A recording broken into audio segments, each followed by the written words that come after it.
You ever been freaked out? Somebody knocks on the door, you have no idea who it was, or you weren't expecting them? No longer with the eMacrose driveway alarm system. If they show up, this will let you know.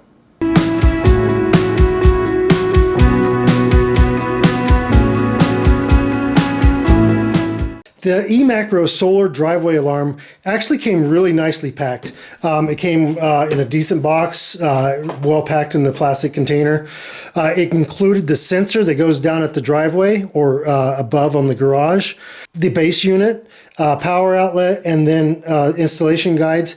And I went through the installation guides already, and it's actually a super simple setup, and which is appreciated on a lot of devices. So I'm going to go ahead and install the driveway sensor, and we have the great driveway to put this to a test. It's going to be about 800 feet away from the base unit, so we'll see how this thing works. So here we are at the bottom of the driveway.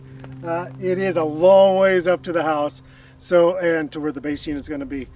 So I've pre-installed a 4x4 down at the bottom of the driveway here to mount the sensor unit or the sending unit to it, and that'll pick up the signal and send it up to the house when something goes past it.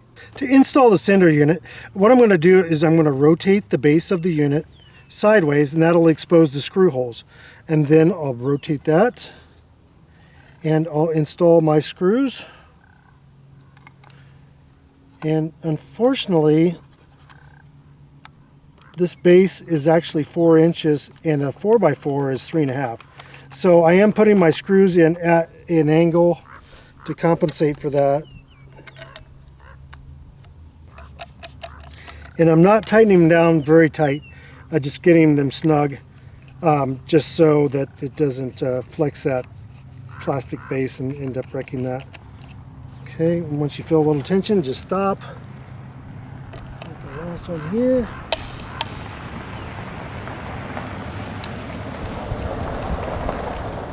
Okay, easy peasy.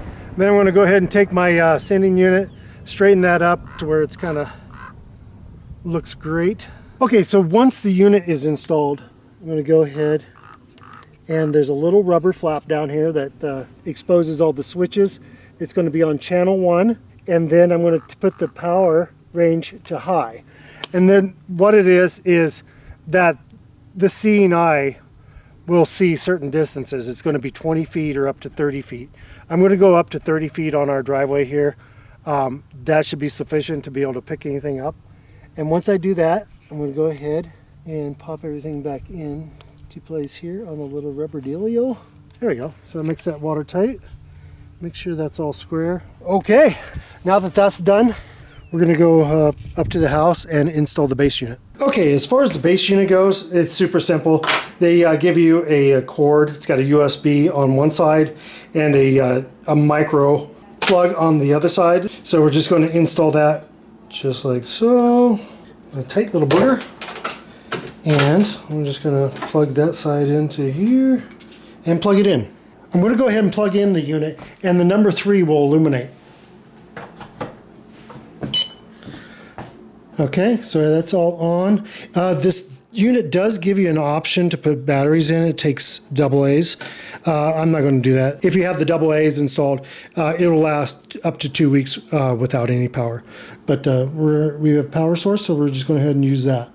Now that the base unit is installed and the sensor unit down at the driveway is installed, we'll go ahead and put it to the test. We'll drive by a couple vehicles and walk past and everything else and see what will happen to it and make sure it goes off.